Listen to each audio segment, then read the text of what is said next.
In this tutorial we're going to look at a couple of ways in which you can transition or switch between two different pieces of music. So in our warehouse we're going to have an ambient piece playing, and then when the player walks over to here we're going to indicate that they're in deep trouble, they've set off some kind of alarm or something, by transitioning up to a more intense piece of music. So you can see this area is surrounded by a trigger volume.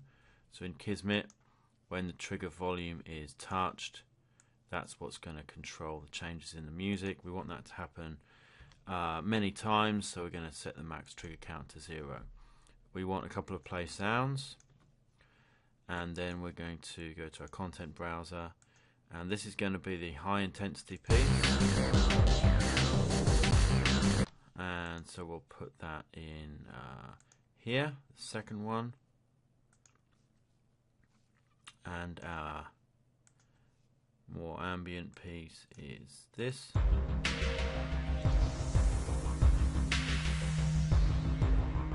Which will add to the first.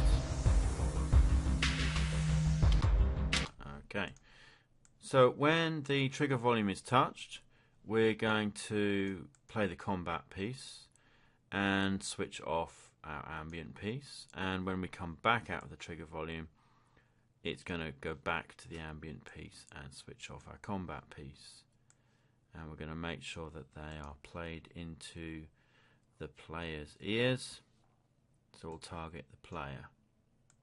Now, we haven't got anything to start the ambient piece, so what we need is a new event, level loaded. So that will start that off, and then we can play it.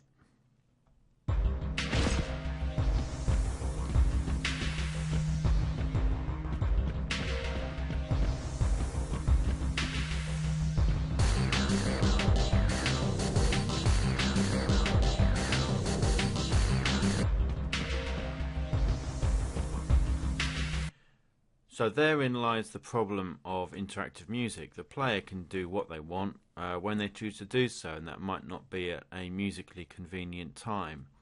So essentially it's going to make a mess of your music. We can mitigate that a little bit if we stick a fade in on each of these play sounds. So we'll just smooth over those transitions slightly. Let's see if that improves things.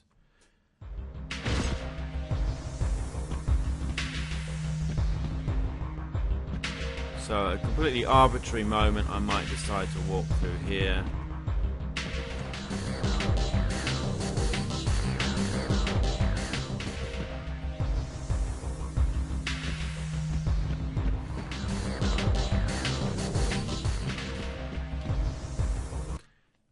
Smooths it out a little bit, makes it a little less abrupt, but it's still not great in terms of music.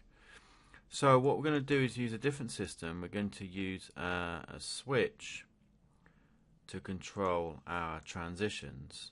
And so that switch is going to have two outputs. And normally when you use a switch, the first time it comes out of this link, and then it automatically increments so that the next time you use it, it comes out of this one. In this case, we're going to actually be controlling this ourselves via this index here. So I've turned off the auto increment amount. So when it comes out of link 1, I'm going to send it to the combat and turn off the ambient, and when it comes out of link 2 I'm going to send it to the ambient and turn off the combat, which is exactly what we're already doing. The difference is that I'm going to go into these sound cues and get rid of their looping node. At the moment they're just looping round and around, because we're going to control this manually, and this will allow us to make our transitions at musical points. In other words, at the end of each musical chunk. So this might play, and when this is finished it comes back round into the switch. Now presuming that nothing's changed, the switch will still be on link 1, or no, link 2 in this case, and it will go back and it will play the sound again. So essentially it will loop around that ambient Now if we control the switch and we change it to link 2, when that finishes it will come through here, but it will actually come out of the other link and it will swap to the other piece of music. The difference being that although the switch may change at any time, because we're going to use the touch of the trigger volume to control the switch, the music's not actually going to change until one of these pieces has finished, and so the next piece will start immediately afterwards. In other words, it's being restricted to change when each musical chunk is ready. So it should sound a bit more musical rather than just interrupting each other. So to control this switch, we're going to use a set variable, which is an integer. So one of them is going to be worth 1, which is going to point the switch at its first target, its first output, and the other set variable is going to be a value of 2, which will mean the switch will go out of its second output. And then we just need to remember to get these the right way round. Okay, so switch 2 is actually the ambience, so we want that when the trigger volume is untouched, and switch 1 goes to play the combat, so that's going to happen when the switch is touched. We also want, if you remember, the ambient to play at the beginning of the level. So in theory, this is what happens. The level starts, we play this piece,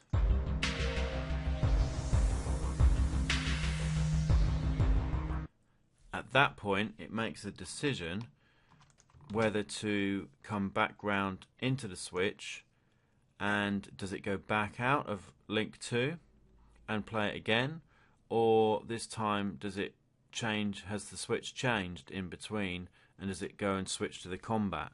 But it does that at that precise moment, which means we're into the next bar, and it should sound a bit better.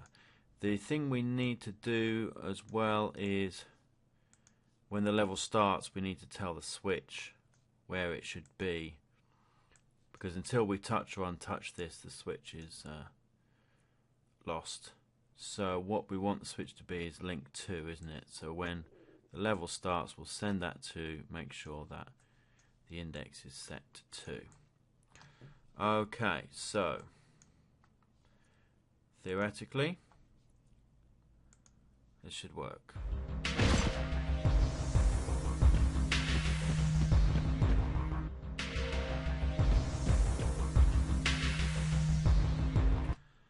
On a practical level, it didn't, because you may have heard I've forgotten to get rid of those fade in, fade outs. So every time it's coming round and re-triggering itself, it's actually fading in again, which sounds a little odd. So we'll get rid of them and try again.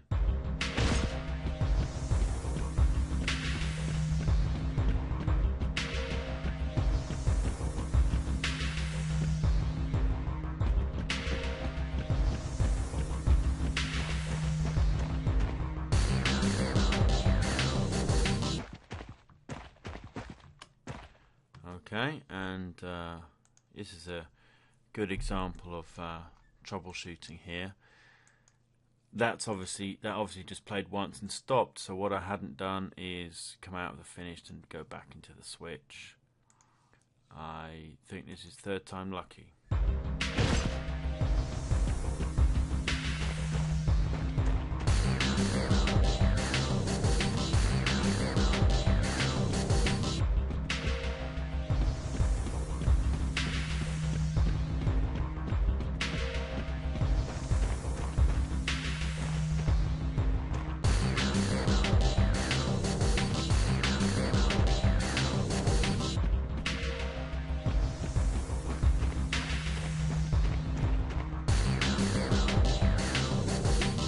Now, depending on the circumstance, you may want to have an immediate reaction to that. More likely is there's going to be some kind of sound effect going on, so you can afford the 1.5 seconds it takes for the music to actually transition at a musical point. And so it's always a question of balance, is Is it more important that the player gets immediate feedback, or is it more important to kind of continue the musical flow so that it just sounds nicer? That's a decision you're going to have to make. But by working in musical chunks and only allowing the music to transition at those points, if we want to, we can get the music to flow in a much nicer and, in my humble opinion, more effective way.